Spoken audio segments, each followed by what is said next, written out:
Pension 4000 చొప్పున pension ఇవ్వడం, ఈ ముఖ్యంగా ఉన్నటువంటి అంశాలు. ఈ అంశాలలో మేము కంటిన్యూగా ఇచ్చిన మాట కడబడి గౌరవ ముఖ్యమంత్రి రేవంత్ రెడ్డి గారు మరి కార్యవర్గంతో సమావేశాలు ఏర్పాటు చేసుకుని అవన్నీ కూడా విడుదల చేస్తున్న తరుణం మీ అందరికీ తెలుసు.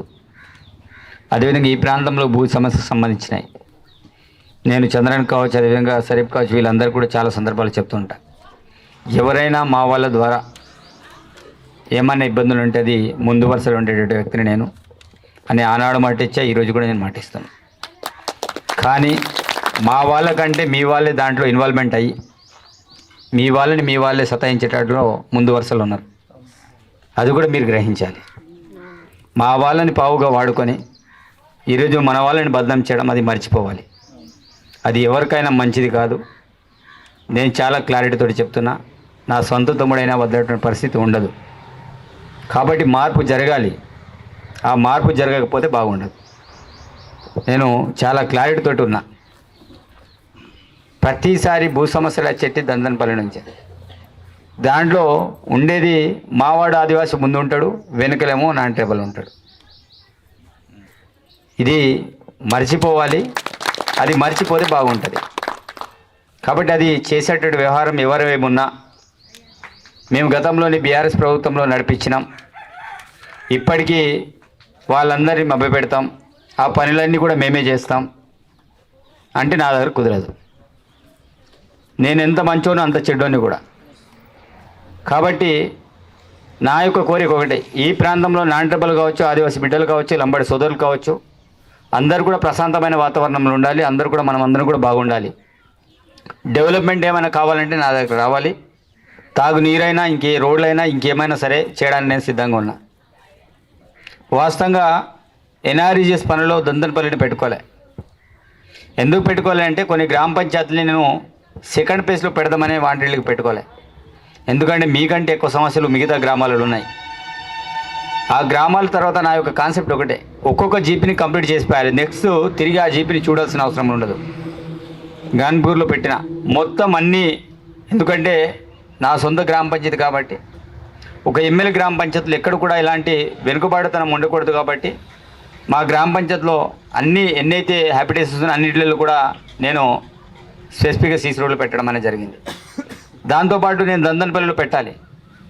కానీ నీకు దందనపల్లిని వివక్ష ఇంకేది ఉండదు. నేను అందరి వాడిని. ఈరోజు అట్లాంటి వివక్ష చూపేది ఉంటే అదే శ్యామ్ నాయక్ తాండకి నేను 20 లక్షలు ఇవ్వాల్సిన అవసరం లేదు. ఫకీర్ నాయక్ తాండకి 15 లక్షల డబ్బులు ఇవ్వాల్సిన అవసరం లేదు. అక్కడ నేను డబ్బులు ఇచ్చినని ఈరోజు దందనపల్లి ఇవ్వకుండా ఉండడానికి కారణం ఏంటిదంటే, సరే అక్కడ వాళ్ళకి అత్యవసరం నీడు ఉంది, అవసరం ఉంది కాబట్టి వాళ్ళకి అక్కడికి ఇవ్వడం అనేది జరిగింది. అందుకే దందనపల్లి గ్రామంలో ఎలాంటి సీసీ రోడ్ల కోసం అనేక సందర్భాలు అడిగినారు. కాబట్టి దీంట్లో 5 లక్షలకు సంబంధించిన అప్పుడే అంటే నేను ఆల్రెడీ జేఈ గారికి డీ గారికి చెప్పడం అనేది జరిగింది. సరే అక్కడ కాదు సార్, ఇప్పుడు అక్కడ మనకు అంత నీడ్ అవసరం లేదు, మిగతా వేరే ఉన్నాయంటే ఆ డబ్బులు అంటే కూడా అట్లా చేయడం అనేది జరిగింది. కానీ మా దగ్గర పనులు రాలేదనో ఇంకెవ్వరు కూడా బాధపడాల్సిన అవసరం లేదు. కానీ సరౌండింగ్లో ఉండే మన కార్యకర్తలందరూ కూడా ఉన్నటువంటి హీరాయిగతి మన అన్ని గ్రామాలకు కూడా మన వాళ్ళే పనులు చేశారు. కొందరు మన వాళ్ళని వాడుకొని వేరే వాళ్ళకు కూడా పనులు చేశారు. అది కూడా నాకు తెలుసు. కాబట్టి నేను ఏమంటున్నా అంటే, ఈరోజు కార్యకర్తల దగ్గర నేను డబ్బులు వసూలు చేసే ఒక వ్యక్తిని కాదు. నేను చాలా క్లారిటీతో ఉన్నా. ఈరోజు మీరు బాగుంటేనే నేను బాగుంటా. మీ బాగుకోలే వ్యక్తిగా మరి నేను పనులు ఇచ్చే దానిలో అందరినీ కూడా మీరు మంచిగా పనులు చేయండి, 2 రూపాయలు మిగుల్చుకోమని ఆ రోజు కూడా నేను చెప్పిన, ఈరోజు కూడా చెప్తున్నా. కాబట్టి ఎలక్షన్ అయిన తర్వాత ఇంకా మిగతా కార్యక్రమాలను కూడా డెవలప్మెంట్ సంబంధించినాయి. ఏ గ్రామంలో ఏం కావాలని ఇచ్చే బాధ్యత నాది. అదేవిధంగా నీటి సమస్య, చాలా గ్రామాలు ఎవరు కూడా నా దగ్గర అప్లికేషన్ పెట్టలే. నేను మిషన్ భగీరథ వాళ్ళతో మాట్లాడి మీరు ఎక్కడెక్కడ నిజంగా ప్రాబ్లం ఉంటుందో అవన్నిటిని గుర్తించమని చెప్పిన. మరి అట్లా చాలా చోట్ల కూడా వాటర్ బోర్వెల్స్ వేయడం అనేది జరిగింది. మొన్న ముబిన్ కూడా వాళ్ళ ఏళ్ళలో బోర్వెల్ వేశారు. వాళ్ళు ఏ రోజైనా వచ్చి నాకు అడిగినరా? అడగలే. కానీ సార్ అక్కడ అవసరం ఉంటుంది డేయమని చెప్పడం అనేది జరిగింది. నేను ఎక్కడ కూడా మీలో ఎవరు కూడా ఎమ్మెల్యే గారు ఒక వివక్ష చూపుతున్న ఆలోచన మీరు మర్చిపోండి. నా ద్వారా వివక్ష చూపేటువంటి పరిస్థితి లేదు. మీరందరూ నా వాళ్ళు, మీ వాడిని నేను. మీకేమైనా అవసరాలున్నా రాత్రన్నా పగలన్నా తప్పకుండా ఎప్పుడైనా నా దగ్గర రావచ్చు పనులు ఉన్నప్పుడు. మీ యొక్క సమస్యలను ఇక్కడ చంద్రన్న కావచ్చు, లేకపోతే ముబీన్ కావచ్చు, సరీఫ్ కావచ్చు, ఇంకెవరైతే మా వాళ్ళు ఉన్నారో ఎవరైనా, లేకపోతే మీరైనా నా దగ్గర డైరెక్ట్ రావచ్చు. నాకు ఏమి ఇబ్బంది ఉండదు. పనుల విషయంలో. కాబట్టి మీరు చెప్పిన అంశాలు నాకు పూర్తి స్థాయిలో అవగాహన ఉంది. అదేవిధంగా ప్రాజెక్టు అది చేయడం వల్ల ఈ ప్రాంతాన్ని నీరు వస్తున్న విషయం అందరికీ తెలిసిన విషయమే. అది మీరెవ్వరు చెప్పేదానికంటే ముందు నర్సాపూర్ జే, నర్సాపూర్ బి అది ఇప్పటి నుంచి కాదు, నేను ఎన్నో రోజుల నుంచి అనుకుంటున్నా.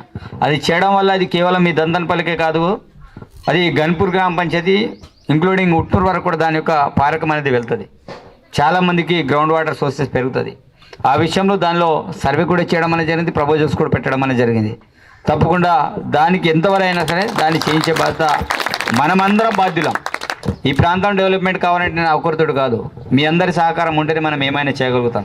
కాబట్టి ఇప్పుడు ఎలక్షన్లు నేను కోరుకునేది ఒకటే, మన ప్రాంతంలో మీరు ఎంతమంది అయితే గతంలో నా కోసం కష్టపడ్డారో ఇప్పుడు ఈ ఎలక్షన్లు కూడా మీరందరూ కూడా కష్టపడాల్సిన అవసరం ఉంటుంది. ఒక మెజారిటీగా వాళ్ళకంటే ఎక్కువ ఓట్లు మన దగ్గర రావాల్సిన అవసరం ఉంటుంది. నేను మీ తోడుగా ఉంటా, మీరందరూ కూడా నాకు తోడుగా ఉండండి. ఈ 5 సంవత్సరాలు ఇప్పుడు కలిసింది కేవలం 3 నెలలు మాత్రం కలిసింది, 4వ నెల. ఇంకా చాలా టైం మిగిలింది. చాలామంది అనుకుంటారు మన దగ్గర ఎమ్మెల్యే గారు వస్తలేరు, మా దగ్గర తిరుగుతలేరు అనే విషయాన్ని చాలా రకాలుగా ప్రచారం చేస్తున్నారు, ఫోన్లు లిఫ్ట్ చేయడం లేదని. ఆలోచన చేయండి. గతంలో మనకు ఫ్రీడమ్ ఉండే, ఇప్పుడు ఫ్రీడమ్ లేదు. గతంలో చాలా స్వేచ్ఛగా ఉండే, ఈరోజు కార్యకర్తల్ని మన వెంట వేసుకొని తిరిగే పరిస్థితి. ఎలక్షన్ అంటే మీ అందరికీ తెలిసిన విషయమే. కానీ గెలిచిన తర్వాత బాధ్యతలన్నీ కూడా పెరుగుతాయి, అందరినీ పట్టుకొని తిరిగేటువంటి పరిస్థితులు ఉన్నాయి. కాబట్టి నేను కోరుకునేది ఒకటే, రేపటి రోజు ఎలక్షన్ తర్వాత ఆనాడు నేను ఎట్లయితే ఓట్లు అడుక్కుంటా గ్రామాన్ని తిరిగానో మీ సమస్యలను తెలుసుకోవడానికి తప్పకుండా మళ్ళీ గ్రామాలను తిరిగే కార్యాచరణ నేను మొదలు పెట్టబోతున్నాను. దాంట్లో ఎట్లాంటి సందేహం లేదు. కానీ మీరు కొంత ఓపిక సహనంతో ఉండాలి. చాలామంది ఎందుకంటే 33 సంవత్సరాల తర్వాత ఎమ్మెల్యే గెలవగానే ఎప్పుడు గెలవనట్టు ఎమ్మెల్యే గెలవడం, మరి మన వాళ్ళందరూ కూడా అరే ఎమ్మెల్యే తోటి ఉండాలని ఒక ఆలోచన ఉండొచ్చు, కానీ అది పాసిబుల్ కాదు. ఎందుకంటే నాకు తోడు నీడుగా మన భీమన్ ఎంతో కష్టపడ్డారు, ఇప్పటికీ నాతోటి ఉండరు. జయవంత్ 24/7 నాతోటి ఉన్నాడు, ఇప్పటికీ నాతోటి ఉండడు. చాలామంది అనుకుంటారు వాళ్ళ దగ్గర ఏమైనా అయిందా, మీది పని అయిపోయిందా, వదిలేసిందని చాలామంది చేస్తారు. నేను ఎవరిని గుర్తించాలో అది నాకు తెలుసు, ఎవరిని ఏ స్థానంలో పెట్టాలో నాకు తెలుసు. ఎవరో చెప్పినంత మాత్రాన వెరిపప్పులాగా మనమందరం కూడా నమ్మి ఏదో లూజ్ టాక్ చేయడం అది మంచిది కాదు. కాబట్టి నేను ఒకటే కోరుకుంటున్నా, సిచ్యువేషన్ని బట్టి సందర్భాన్ని బట్టి నేను నడుస్తున్నా, నేను చాలా ఆచితూచి అడుగులేస్తూ ముందుకెళ్తున్నా. కాబట్టి ఎవరు కూడా అన్యత పోవాల్సిన అవసరం లేదు. తప్పకుండా మనం తిరిగేటువంటి మీరే అనుకుంటారు అరే ఎమ్మెల్యే ఇట్లా కూడా ఉంటారు అనుకొని. ఆ రోజులు కూడా చాలామంది అనుకున్నారు ఏరో పిచ్చోళ్ళలాగా తిరుగుతుంది ఇతనితో ఏమవుతుంది అనుకున్నారు, కానీ చేసి చూపెట్టినాం. ఈరోజు నేను ఒక ఎమ్మెల్యేగా కూడా నేను ఈ ప్రాంతానికి ఏం చేయాలో చేసే దమ్ముంది. తప్పకుండా ఈ ప్రాంత సమస్యల మీద గలమిప్పే అనుభవం కావచ్చు, అదేవిధంగా మాట్లాడే విధానం కావచ్చు నాకు బాగా తెలుసు. ఏ సమస్యలు ఎట్లా పరిష్కారం చేయాలో నాకు బాగా తెలుసు. కాబట్టి సమస్యల పరిష్కారంలో ఎలాంటి దోక లేదు.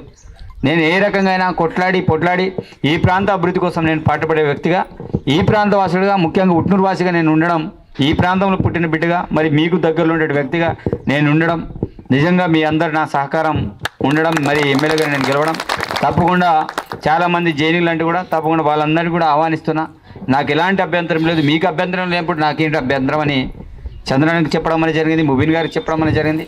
కాబట్టి ఏదేం లేకుండా మీరు ఎవరు కూడా అన్యతకు భావించకుండా మీ ఆఫ్టర్ ఎలక్షన్ తర్వాత మీరు ఏం చేద్దామో నాకు సూచనలు చేయండి.